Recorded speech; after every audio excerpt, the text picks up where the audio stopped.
as important as what I'm going to do. It just doesn't make me feel right inside. I don't like watching this. My whole life is just cold, bitter hatred. That's a real thing? Like, that's not a joke? No, it's a real thing.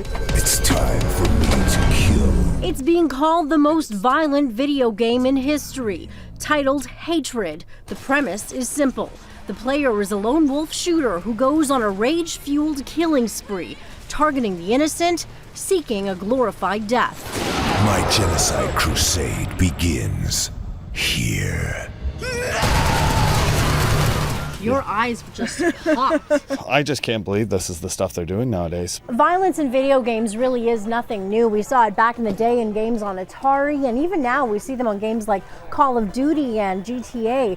But some gamers we spoke to say Hatred seems to be taking it a bit too far. Even Grand Theft Auto, like, you're killing...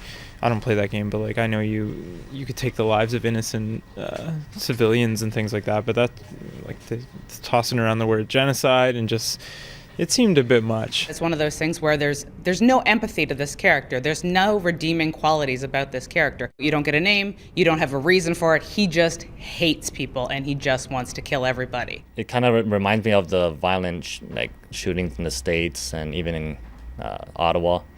And I'm just worried that someone that has the same mindset would use the game as a trigger to do the same thing. Destructive Creations, the company behind Hatred, writes on its site that they wanted to create something against trends, something different, something that could give the player a pure gaming pleasure.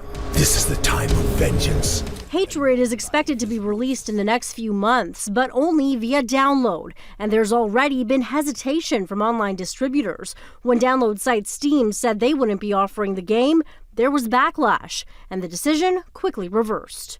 The video game industry is always about testing boundaries, and I think that this game is doing that. I don't know if it's so much the demand, it's more of the idea that the option still has to be there. You can make a terrible game about a terrible topic, but people are going to say no. It's freedom of speech. It's freedom of speech. The Entertainment Software Ratings Board, or ESRB, is responsible for giving games their ratings like M for mature.